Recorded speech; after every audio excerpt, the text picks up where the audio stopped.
जय हिंद dear students, I welcome you all at Captain Batra Classes. बच्चों, आज के लेक्चर में हम लोग डिफरेंशियल इक्वेशन के टाइप ऑफ डिफरेंशियल इक्वेशंस में कैसे हम प्रॉब्लम्स को सॉल्व करते हैं इस पर चर्चा करेंगे। इससे पहले कि हम अपने टॉपिक पर आए, हम आपको एक छोटी सी खुशी शेयर करना चाहते हैं। हमारे दो विद्यार्थी जिनके नाम अनुभव सिंह और शुभम मौर्य हैं, इन दोनों लोगों ने अग्निवीर 2022 की जो परीक्षा है इसमें सफलता प्राप्त की है। और इन विद्यार्थियों ने बैच नंबर 5, हमारा जो बैच है, इसमें इन्होंने अध्ययन किया। बच्चे बहुत ही मेहनती थे, लगातार वो अपना परिश्रम किया, उन्होंने कंटिन्यूटी थी इनमें और डिवोशन था। बाकी ऐसा नहीं कि बहुत मेधावी छात्र थे। विद्यार्थियों में कंटिन्यूटी और डिवोशन जो सबसे महत्वपूर्ण पक्ष होता है किसी भी सफलता के पीछे, ये बहुत ही ज़रूरी पक्ष है। अगर आप बहुत पढ़ने में अच्छे भी हैं, लेकिन अगर आप कंटिन्यूअस नहीं हैं और आप डेडिकेटेड नहीं हैं और अपने टारगेट के लिए आप कमिटेड नहीं हैं, तो हो सकता है कि आपको सफलता समय पर न मिले या हो सकता है न मिले। लेकिन अगर आप कमिटेड हैं, डेडिकेटेड हैं और अपने लक्ष्य के प्रति समर्पित है, अपने गुरुजनों से आप लगातार संपर्क में हैं, पढ़ रहे हैं और उनके बताए हुए मार्गदर्शन में आप अपना काम कर रहे हैं, तो आप निश्चित तौर पर बेहतर बन जाएंगे और सफलता भी मिलेगी। कोई भी विद्यार्थी ये कह सकते हैं कि शुरुआत से ही उसके अंदर सारी जिसे कह सकते हैं मेधा नहीं होती, उसके अंदर बहुत सारी समस्याएं होती हैं, कंसेप्चुअल प्रॉब्लम्स होती हैं और बहुत सारी वीकनेसेस होती हैं और कुछ स्ट्रेंथ्स भी होता है उनके अंदर। लेकिन इन सब चीज़ों को हमें ये देखना होगा कि अगर आपको सफल बनना है तो आप अपने को देखें कि आप में क्या मेरिट्स हैं और कहाँ पर आप में कमी है, और इन चीज़ों को लेकर के आप अपना जो है समर्पण दें और निश्चित सफलता आपको मिलेगी। तो ये विषय आप लोगों को हमने इसलिए जानकारी दी कि आप जो भी विद्यार्थी परीक्षाएं दे रहे हैं, जिन्हें भी सफलता प्राप्त करनी है जीवन में, जिन्हें आगे बढ़ना है, उन लोगों को ऐसे ही सफल विद्यार्थियों से प्रेरणा लेनी चाहिए। ठीक है, तो बच्चों, इस सूचना के बाद अब हम लोग अपने विषय पर आते हैं। आज का जो विषय है वो है डिफरेंशियल इक्वेशन को कैसे हम सॉल्व करें, सॉल्यूशन ऑफ डिफरेंशियल इक्वेशन। तो बेसिकली हमने जैसा आपको बताया कि डिफरेंशियल इक्वेशन का सॉल्यूशन और कुछ नहीं बल्कि उनका इंटीग्रेशन ही है। यानी किसी भी डिफरेंशियल इक्वेशन को अगर हम इंटीग्रेट कर दें तो उस डिफरेंशियल इक्वेशन का सॉल्यूशन आ जाएगा, और वह सॉल्यूशन क्या होगा, एक फैमिली ऑफ कर्व देगा जिसे जो है उस डिफरेंशियल इक्वेशन से दिया जाता है। तो इसमें सबसे पहले मैं आपको बताऊं कि डिफरेंशियल इक्वेशन को जो सॉल्व करने का तरीका है वो ये है कि डिफरेंशियल इक्वेशन में जो डेरिवेटिव्स होते हैं, है ना, इसमें मैंने देखिए क्या लिखा है, वेरिएबल सेपरेबल, मतलब दो वेरिएबल होते हैं। आप जानते हैं कोई भी डिफरेंशियल इक्वेशन होगा, जैसे आपने लिखा y dy over dx plus x square y d2y over dx2, ऐसा आपने लिखा है ना, मान लीजिए, तो इज इक्वल टू 0। आप देख रहे होंगे कि इसमें दो वेरिएबल हैं, एक तो है y और दूसरा है x।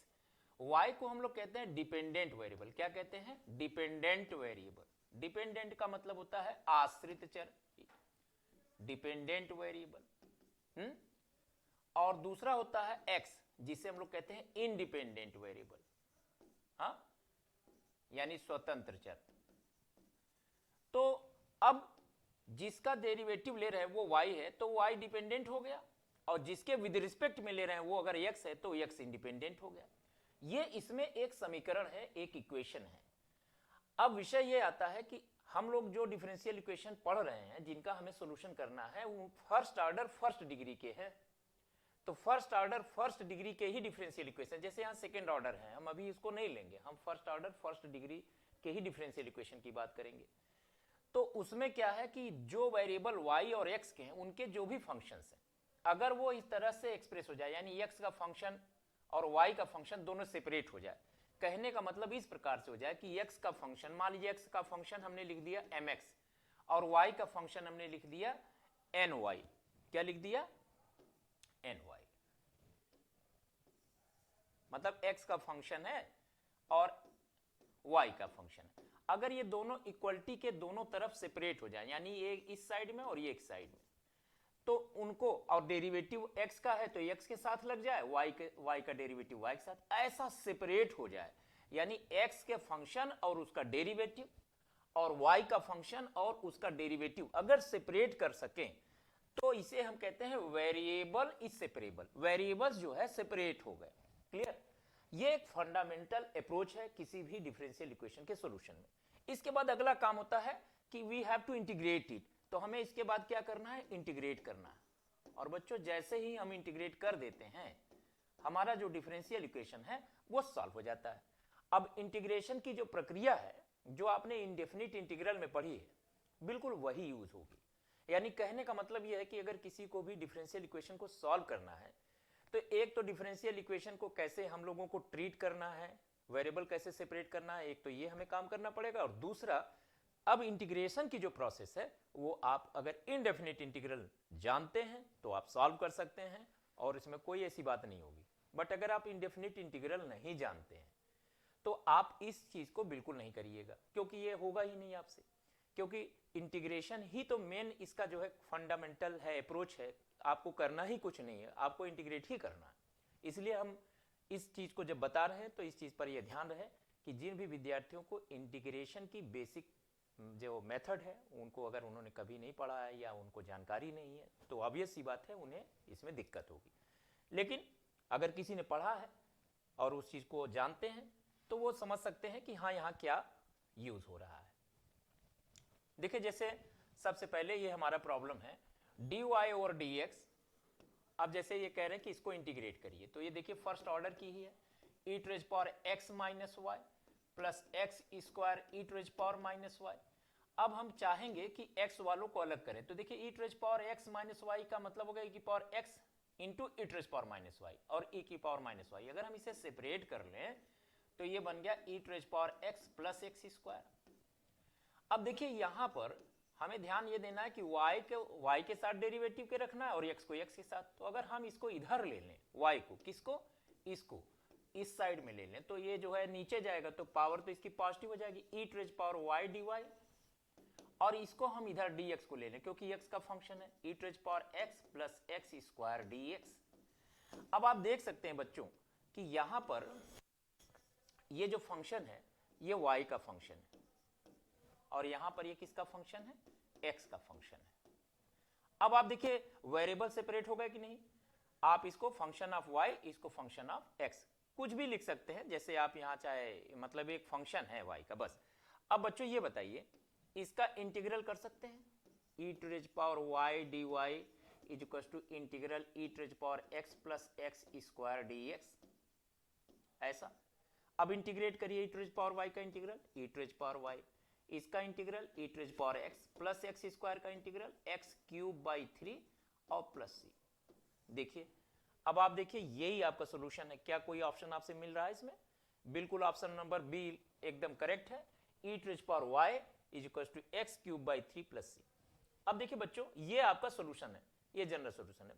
बेसिक एक बात मैंने लिखी थी तो वो मैं आपको यहाँ पर एक्सप्लेन करने के बजाय मैंने सोचा कि आपको समझा दें। तो देखिए यहां पर भी ये बात लिखा है कि y का जो y का फंक्शन है वो एक साइड में, x का फंक्शन एक साइड में, जो है दोनों इंटीग्रेट कर देंगे तो ये आ जाएगा। तो हमारा यही इसमें जो हमने कॉन्सेप्ट आपको दिया है वो बेसिकली यही दिया है कि अगर कोई फंक्शन x और y में अगर सेपरेट हो जाए और उसका डेरिवेटिव उसके साथ हम अलग कर लें तो ये बिल्कुल इंटीग्रेट किया जा सकता है।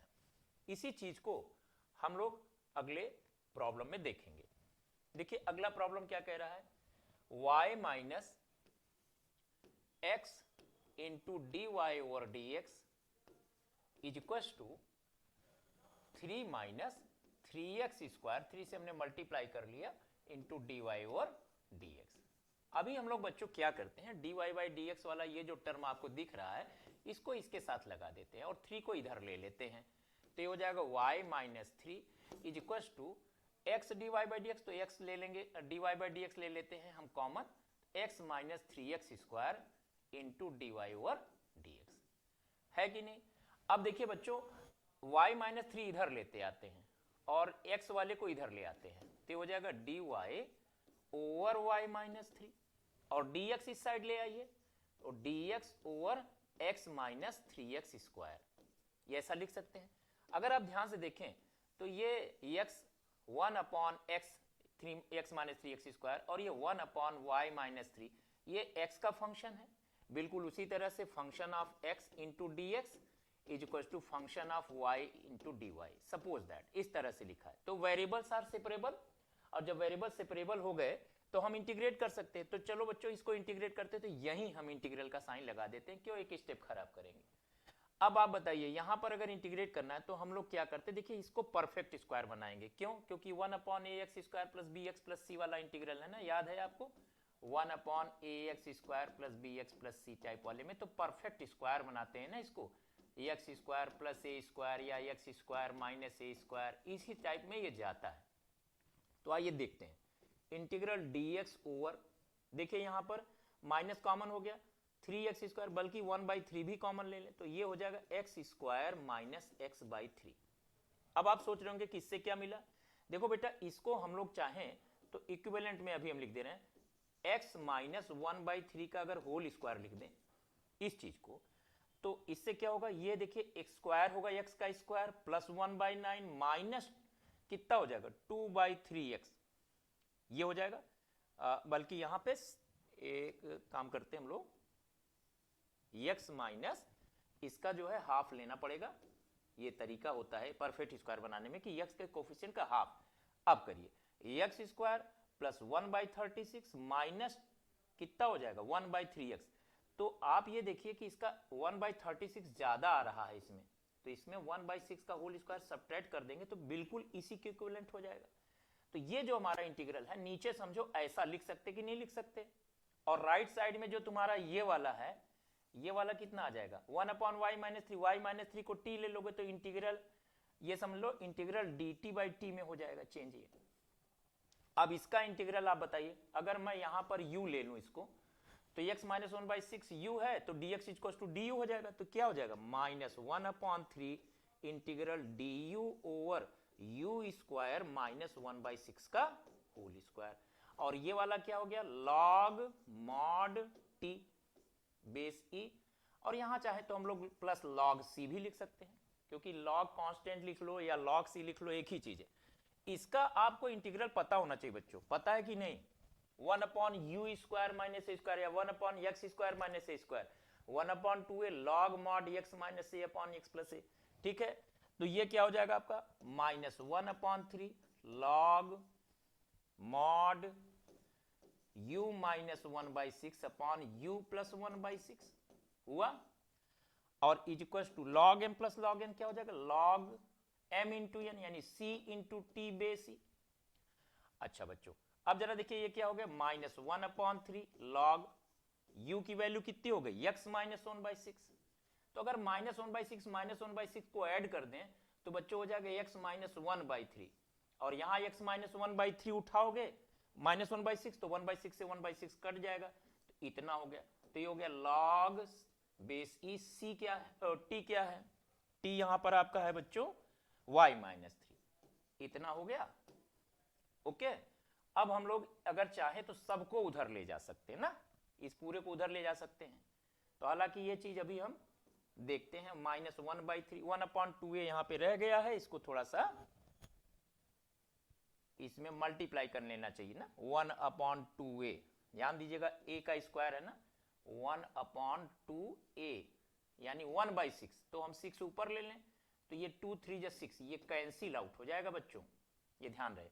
अरे होता है ना 1 upon 2a log mod x minus a upon x plus a, यहां आपने u लिया है तो ये 1 अपॉन 2a वाला फैक्टर रहेगा ना, तो a क्या है यही तो है a 1/6, तो 1 अपॉन 2 इंटू 1/6, 6 ऊपर चला गया, 2 3 6 3 से 3 कैंसिल, तो ये नहीं रहेगा, तो यहां पर इसको हटा देते हैं। ठीक, अब आपका जो एक्सप्रेशन है बच्चों क्या आ गया, माइनस को उधर ले जाओ तो क्या हो जाएगा log माइनस जाएगा तो प्लस हो जाएगा ना, cy minus 3 into x minus 1/3, या इसे 3x माइनस 1 कर लीजिए एलसीएम अपॉन 3x, तो ये वाला तुम्हारा हो जाएगा अपॉन 3x, इसको उधर ले जाओ प्लस में हो जाएगा, और ये कितना हो जाएगा 0, है कि नहीं।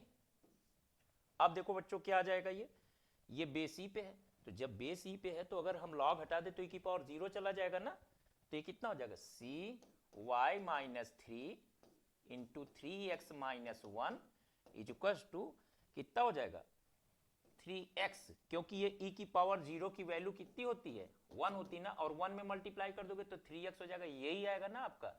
अब देखो कहीं है आपका ये रिजल्ट, या y minus 3 into 3x minus 1 और c के साथ कहां है expression, y minus 3 into 3x minus 1 is to cx, तो तुम्हारा जो एक्सप्रेशन है बेटा वो आ गया 3x। तो ठीक है कोई दिक्कत नहीं, तो अब तुम इसको c को उधर ले लो, उसमें क्या करना है, y माइनस 3 माइनस 1 एक ही चीज है, 3/c इंटू एक्स, और 3/c को भी c ही कहोगे, ये ना सोचो कि ये कोई और चीज लिखा है, ऐसा भी लिख सकते हैं। तो y minus 3 into 3x minus 1 is to क्या हो जाएगा cx, यहां x थोड़ा सा ऊपर रहेगा, क्लियर। तो थोड़ा सावधानी के साथ आप इस एक्सप्रेशन को लिख लीजिए, बस आपका जो है इंडेफिनिट इंटीग्रल का ही बेसिक क्वेश्चन ये कन्वर्ट हो जाता है। तो आप देखिए ये आपका ऑप्शन नंबर डी करेक्ट है ना। नेक्स्ट क्वेश्चन पे हम लोग बढ़ते हैं। अब देखिए यहां पर जो क्वेश्चन दिया है, क्या दिया है, x y d x plus y plus 1 plus x square d y equal to 0, कैसे करेंगे इसको, चलिए देखिए एक्स वाई डी एक्स, अब हम उधर भेज दें तो equal to minus 1 plus x square d y, ऐसा हो गया। अब देखिए इसमें जो है एक्स वालों को एक तरफ ले ले, वाई वालों को एक तरफ ले ले, तो ये हो जाएगा x upon 1 plus x square, ठीक है, d x is equal to minus 1 upon y d Y.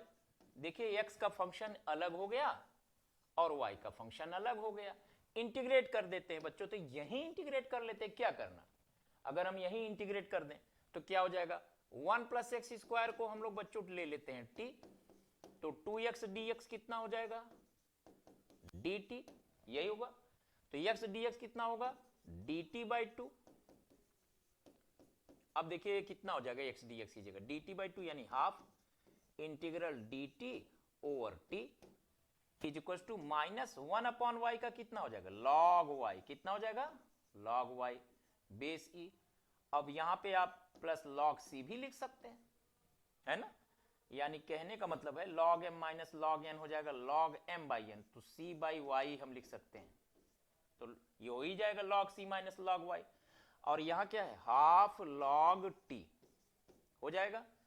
अब एक चीज देखिए इधर भी वही है, अब यहां log रूट t लिख सकते हैं ना, log हाफ का मतलब log t की पावर हाफ log m की पावर n बराबर log c by y base e, अगर दोनों से log निकाल दे कोई दिक्कत नहीं होगा, t की पावर हाफ और y इधर कर लो c इधर कर लो, अब स्क्वायर कर लो y square t is equal to c square c ही माना जाएगा, और y स्क्वायर t क्या है, t किसके इक्वल है 1 प्लस एक्स स्क्वायर के,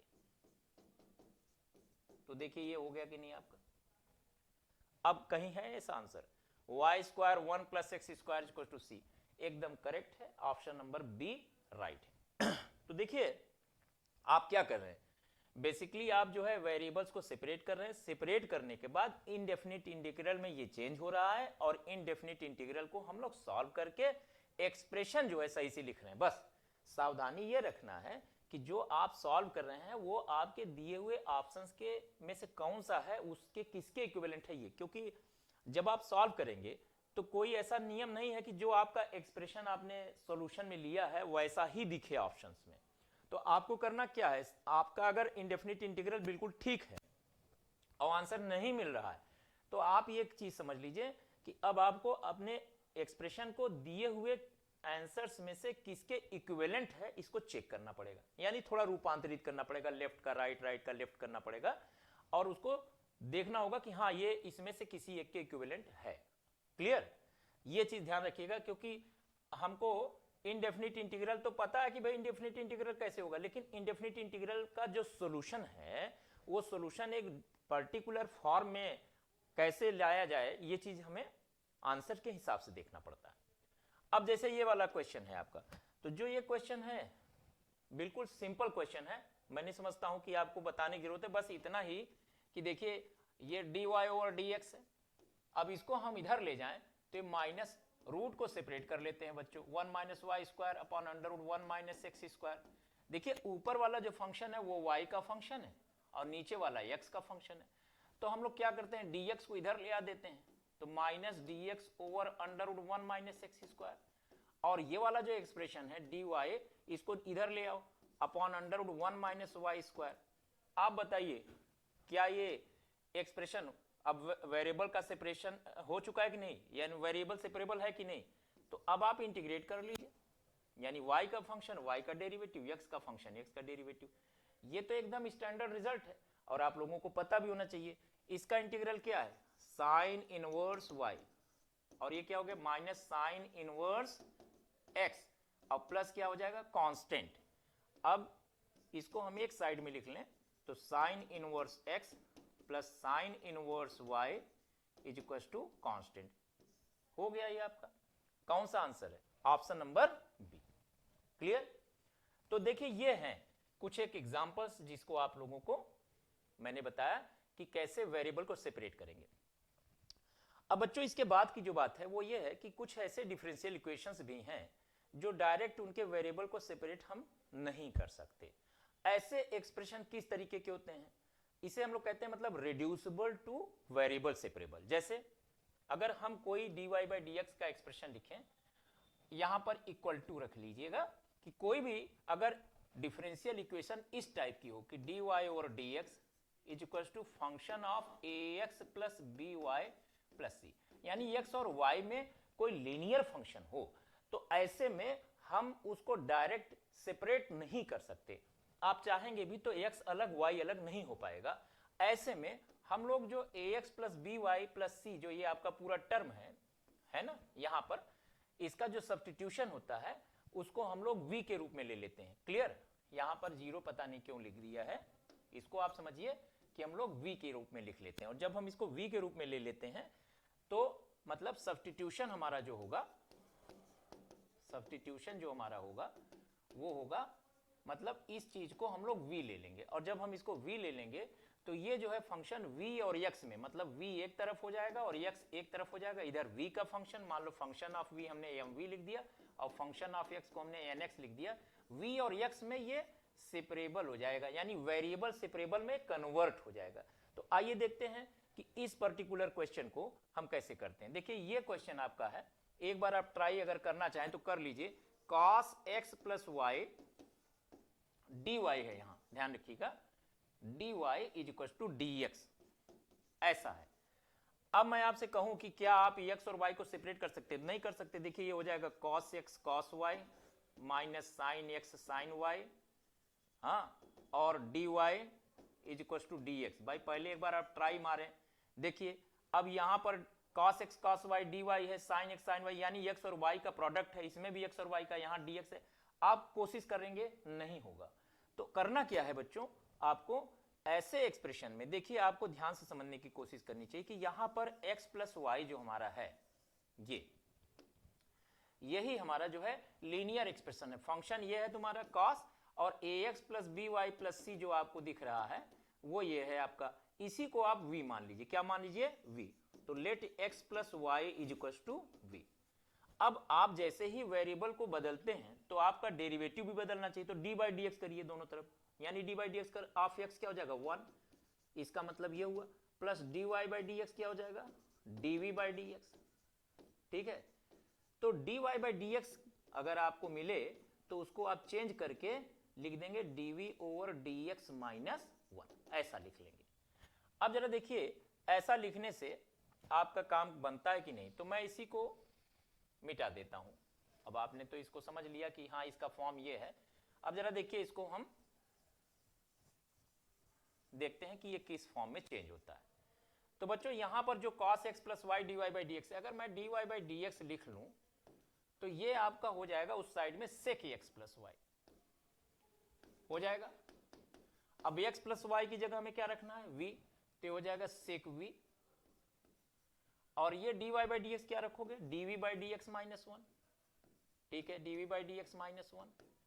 अब जरा dv बाई dx क्या हो जाएगा, जरा देखिए dv बाई dx आपका हो जाएगा 1 प्लस sec v, और सेक v क्या होगा 1 प्लस 1 अपॉन कॉस v, ये कितना हो जाएगा cos v plus 1 upon cos v, ये हो जाएगा 1 plus cos v upon cos v।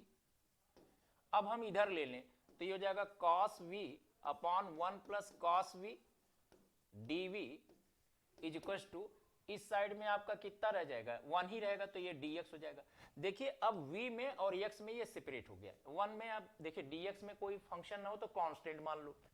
अब इसका इंटीग्रल करना है, इसका इंटीग्रल अगर करना है बच्चों तो देखिए इसमें हम क्या कर सकते हैं, ऊपर 1 प्लस कॉस v बना लें और 1 घटा दें तो काम बन जाएगा। इसको हम कैसे लिख सकते हैं, जैसे 1 plus cos v minus 1 upon 1 plus cos v, तो देखो वही लिखा हुआ है ना, 1 से 1 कट जाएगा, तो हम चाहें तो इसको लिख सकते हैं 1 minus 1 upon 1 plus cos v और dv is equal to integral of dx क्या हो जाएगा x प्लस c हो गया। अब देखो बच्चों ये आपका, अब मैं इसको मिटा दे रहा हूं,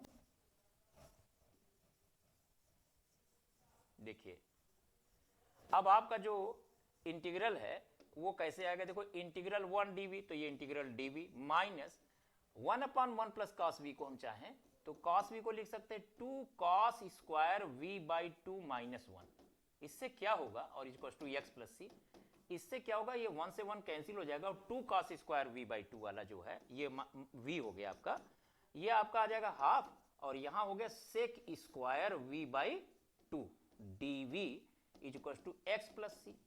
अब आप बताइए यहां पर अगर v बाई 2 को हम अगर मान लें t, क्या मान लें t, तो dv is equal to 2 dt नहीं हो जाएगा, हो जाएगा ना, तो 2 से 2 कट जाएगा, हाफ इंटू 2 और इंटीग्रल हो जाएगा sec square t dt is equal to x plus c।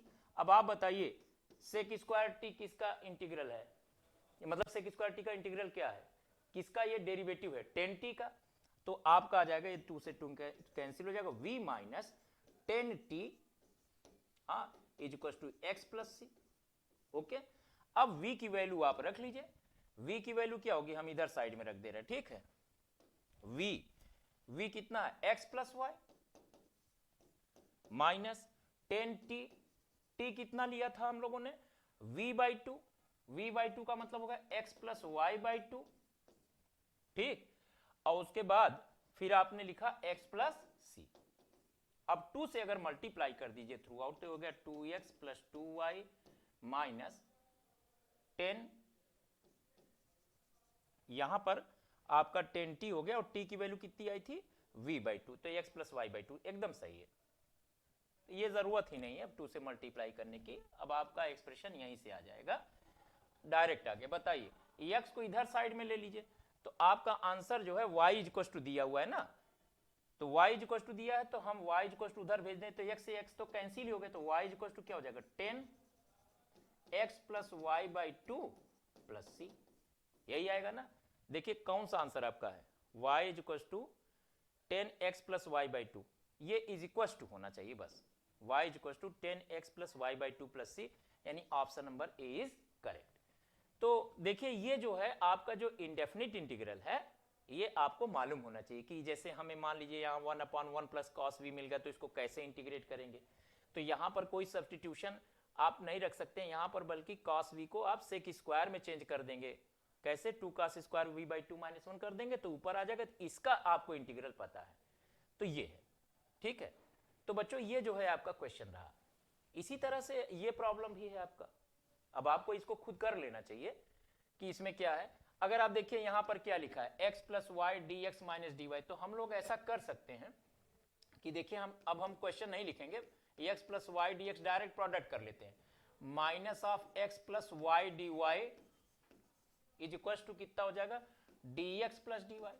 हम लोग क्या काम करते हैं बच्चों की dx वालों को एक तरफ कर लेते हैं, तो अगर मैं इसको इधर ले आऊं, ठीक है, या dx को इधर ले आऊं तो ये x plus y dx common लोगे तो माइनस 1 dx, और इस साइड में इसको ले जाओगे तो हो जाएगा x प्लस वाई प्लस 1, क्या हो जाएगा dy, ऐसा लिख देंगे। देखिए ये जो आपका एक्सप्रेशन है अगर आप देखें तो dy बाई डी एक्स अगर इधर साइड में ले लें dy by d x is equal to कितना हो जाएगा, ये हो जाएगा x plus y minus 1 upon x plus y plus 1, क्या ये function of ax plus b y plus c के फंक्शन में नहीं है? ये है ना, प्लस सी में इस तरीके के फंक्शन में है।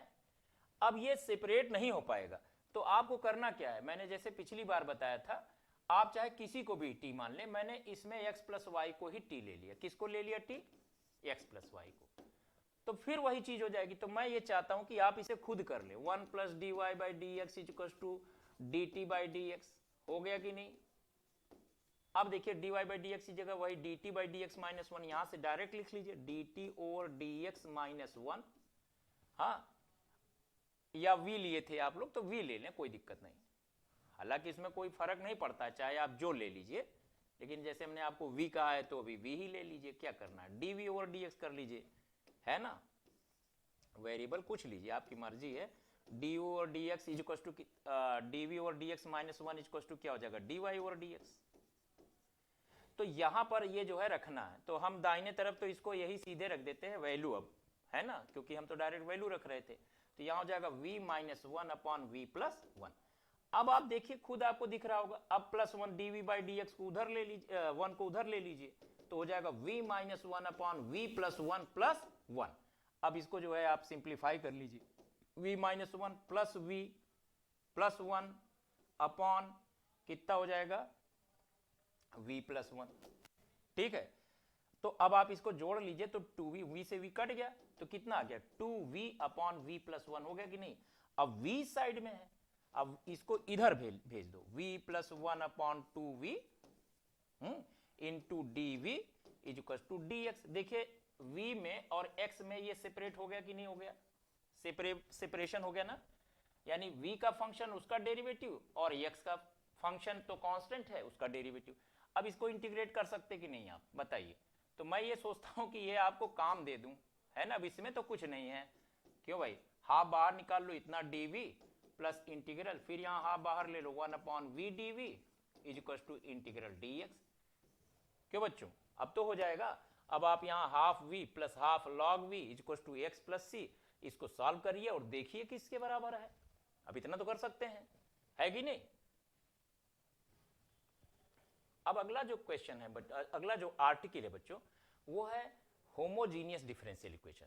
अब होमोजीनियस जो डिफरेंशियल इक्वेशन का केस है, उसके नाम से ही आपको स्पष्ट हो जाना चाहिए कि अगर कोई भी डिफरेंशियल इक्वेशन आपने लिया, जैसे d y over d x, और ऊपर का जो फंक्शन जैसे एफ एक्स वाई, वो भी एक्स का फंक्शन है, एक्स और वाई में फंक्शन है, जैसे x square plus y square आपने लिया। अब ये कितने डिग्री में है, 2 में है। और नीचे का जो फंक्शन जी एक्स वाई आपने यहाँ लिया है, वो भी x और y में है, लेकिन उसकी कंबाइंड पावर देखिए कितनी है, 1 प्लस वन, यहां पर जोड़ो तो कितना होगा, 1 प्लस वन 2, और यहां पर भी इनकी दोनों इंडिपेंडेंट, देखिए हर टर्म की पावर 2 होनी चाहिए। जैसे यहाँ x की पावर 2 है, यहाँ y की पावर 2 है, और यहाँ भी x और y की कंबाइंड पावर 2 है, तो ऊपर भी 2 में समघातीय है, यानी होमोजीनियस है, और नीचे भी 2 में समघातीय है, तो इसे कहते हैं समघातीय, है ना, अवकल समीकरण। ऐसे ही यहां पर भी है, देखिए यहां पर क्या लिखा है, एक्स वाई स्क्वायर, क्या लिखा है, d y by d x, x y square. X y square का क्या मतलब हो गया, इसमें पावर एक्स की कितनी है, 1 है, और यहां पावर कितना है, 2 है, तो 1 प्लस 2 कितना हो गया, 3, और नीचे क्या है, x cube plus y cube. अब देखिए यहां पर भी पावर 3 है, यहां पर भी पावर 3 है, तो ये 3 ही घात का समघातीय समीकरण बोला जाएगा। अब ऐसे केसेस को सॉल्व करने के लिए फंडामेंटल अप्रोच ये होता है कि आपको बेटा मैं बता दूं, इसमें जो है एक्स स्क्वायर से ऊपर नीचे डिवाइड कर लेना चाहिए, जो तरीका है, और डिवाइड करने के बाद आप देखेंगे कि उसे y बाई एक्स के रूप में हम लोग एक्सप्रेस कर सकते हैं। मैं आपको दिखाता हूं, जैसे ये है। अब इसमें ये मेथड जो बताया गया है वो हम यही बता देंगे कि इसमें करना कुछ नहीं है ऐसा। जैसे मान लीजिए आपसे कहते हैं कि जो d y by d x है ना, इसको हम बच्चों लिख सकते हैं x square plus y square over x y, जैसे ये लिखा है। इससे कह रहे हैं डिफ्रेंशिएट करिए इसको, मतलब इसको सॉल्व करिए। तो हमको देखिए सभी डिफरेंशियल इक्वेशन को एट लास्ट वेरिएबल को सेपरेबल करना होता है। तो यहां पर एक तरीका यह है, कहते हैं कि इसमें एक्स स्क्वायर से डिवाइड कर दीजिए, मतलब डिवाइड बाई एक्स स्क्वायर। जब डिवाइड कर देंगे इन न्यूमरेटर एंड डिनोमिनेटर दोनों में, तभी तो फर्क नहीं पड़ेगा। जब हम इसको डिवाइड करेंगे तो d y by d x हमारा हो जाएगा बच्चों, एक्स स्क्वायर से यहाँ डिवाइड करोगे 1 प्लस वाई बाई एक्स का whole square, y square by x square. Upon यहाँ एक्स स्क्वायर से डिवाइड करोगे तो वाई बाई एक्स हो जाएगा। यही जो वाई बाई एक्स है जो आप यहाँ देख रहे हैं, इसी को आप एक नया वेरिएबल मान ले, यानी y बाई एक्स को एक नया वेरिएबल v मान ले, तो निश्चित सी बात है y हो जाएगा v इंटू एक्स। अब जब y v इंटू एक्स हो गया तो dy बाई डी एक्स का क्या होगा, दोनों तरफ डिफरेंशिएशन करिए, तो ये मान लो फर्स्ट यानी v into D by d x of second यानी x का डिफरेंशिएशन 1 प्लस सेकेंड यानी x और into dv by d x, यही आएगा, यानी हो जाएगा v plus x dv by d x. v into 1 है तो v ही माना जाए। अब यहां जो कुछ भी लिखा है इसकी जगह जरा बच्चों ये उठा के रखिए, यानी v plus x d v by d x, और ये कितना हो जाएगा 1 प्लस, इसको हम क्या लिखेंगे v का स्क्वायर अपॉन नीचे क्या लिखेंगे v। अब हमारा उद्देश्य ये है कि v एक तरफ और v का डेरिवेटिव और x एक तरफ x का डेरिवेटिव, तो चलिए v इधर साइड में, पहले इसको इधर भेज देते हैं। तो जब इसको इधर भेज देंगे तो बच्चों हो जाएगा x d v by d x is equal to 1 plus v square upon v minus v. अब v से इसका मल्टीप्लीकेशन करो तो 1 plus v square minus v square upon v, तो v स्क्वायर से v स्क्वायर कैंसिल हो गया तो क्या आ गया 1 बाई वी आया। अब बच्चों ये बताइए v को इस साइड ले लेते हैं, v d v is equal to क्या हो जाएगा dx अपॉन x, हो जाएगा कि नहीं हो जाएगा। अब v डी वी का इंटीग्रल क्या होगा v स्क्वायर बाई 2, और इंटीग्रल इसका इंटीग्रल करना पड़ेगा ना, अब सेपरेट हो ही गया v और x, तो इसका क्या हो जाएगा log x, और यहां पर क्या जाएगा कांस्टेंट। अब v को क्या रख दोगे y बाई एक्स, तो y square upon x square यानी y by 2x square is equal to log x base c plus c। तो देखिए आपका ये आ गया, कहीं आंसर है आपका y square by 2x square is equal to log x plus c, y square by 2x square, ये है स्क्वायर है y square by 2x square is equal to log x plus c, तो option number B is correct. तो यहां पर एक चीज ध्यान रखेंगे कि ये जो एक्सप्रेशन है रिपीट कर गया है, यही एक्सप्रेशन है, तो आपका ऑप्शन नंबर बी है। इसको आप अच्छा नहीं 2 है क्या, यहाँ पे 2 नहीं है तो ये ठीक है, गलती ही लिखना था, हमने सोचा कि जो है कहीं वही तो नहीं उतर गया है, y square by 2x square, ये x स्क्वायर है केवल, तो ऑप्शन बी ही करेक्ट है। तो बच्चों इस तरह से आपने देखा कि डिफरेंशियल इक्वेशन को सॉल्व करने के लिए बेसिकली आप यहां पर भी देखिए तो y बाई एक्स करने के बाद ये एक v में एक वेरिएबल सेपरेबल ही बना। अल्टीमेटली आप अगर ध्यान दें तो पूरे के पूरे डिफरेंशियल इक्वेशन में एट लास्ट वेरिएबल्स को सेपरेट करना ही पड़ रहा है। आपने जो है जैसे डायरेक्ट सेपरेट हो गए तो भी, रेड्यूसिबल थे तो उसमें भी करना पड़ा सब्स्टिट्यूशन लेकर, और होमोजीनियस है तो इसमें भी एक सब्स्टिट्यूशन है, और वो सब्स्टिट्यूशन है y equal to v x, क्योंकि अल्टीमेटली इंटीग्रेट करने के लिए हमको एक फंक्शन जैसे y लिया तो उसका डेरिवेटिव एक साइड होना चाहिए और x का डेरिवेटिव एक साइड होना चाहिए, अदरवाइज इंटीग्रेट कैसे कर सकते हैं। तो ये चीज है, तो बस इस चीज को आप लोगों को बच्चों ध्यान देना है। अब इसमें इसके अलावा एक होता है लीनियर डिफरेंशियल इक्वेशन, है ना, तो लीनियर डिफरेंशियल इक्वेशन पर हम भी उसको चर्चा कर देंगे आपको। तो बेसिकली ये जो है आपको डिफरेंशियल इक्वेशन करने होते हैं। ये एक आपको प्रॉब्लम है जो मैं दे रहा हूं एज ए होमवर्क, बस हिंट आपको हम ये दे रहे हैं कि ये आप समझ लीजिएगा कि इसको करने के पहले अगर आप ये सोच रहे हैं तो यहां पर आप देख रहे होंगे y बाई एक्स के बजाय x बाई वाई हो गया है, तो यहां मैं आपको बता दे रहा हूं कि इसमें x को जो है डिपेंडेंट लिया गया है और y को इंडिपेंडेंट लिया गया है, यानी जो डेरिवेटिव आप dy by d x use करते थे पहले, अब यहां पर इसको ध्यान रखिएगा dx बाई dy हो जाएगा, यानी सारा डिफरेंशिएशन y के विद रिस्पेक्ट में करना और x बाई वाई को आप v मान लेना और आपका हो जाएगा 100%। तो उम्मीद करता हूं कि आप लोगों को डिफरेंशियल इक्वेशन के जो हमने अभी टाइप बताए, variable separable, reducible two variable separable और होमोजीनियस, इसका जो फंडामेंटल कॉन्सेप्ट है वो आपको क्लियर हो गया होगा। अब रहा बात इस पर कि कैसे आप ज्यादा से ज्यादा महारत हासिल कर सकते हैं, तो जितने ज्यादा से ज्यादा आप क्वेश्चंस लगाएंगे बच्चों, जितना आप क्वेश्चंस लगाएंगे, प्रीवियस ईयर के क्वेश्चंस लगाएंगे, सैंपल पेपर लगाएंगे, उतना ज्यादा आप उसको कह सकते हैं कि उस पर आपका पकड़ बनेगा, क्योंकि मामला कुल मिलाकर के अलग अलग एक्सप्रेशंस को टेकअप करने का है, सबका इंडेफिनिट इंटीग्रल आपको आना चाहिए। तो जितना ज़्यादा आप प्रैक्टिस करेंगे, जितने वैरायटी आप प्रॉब्लम्स लगाएंगे, उतना बढ़िया आपका काम होगा। कॉन्सेप्ट आपको बस मालूम होना चाहिए, ठीक है। तो बच्चों फिर मुलाकात होगी आपसे अगले टर्न पर, कोई नया टॉपिक लेकर हम आपके बीच में आएंगे। तब तक के लिए जय हिंद।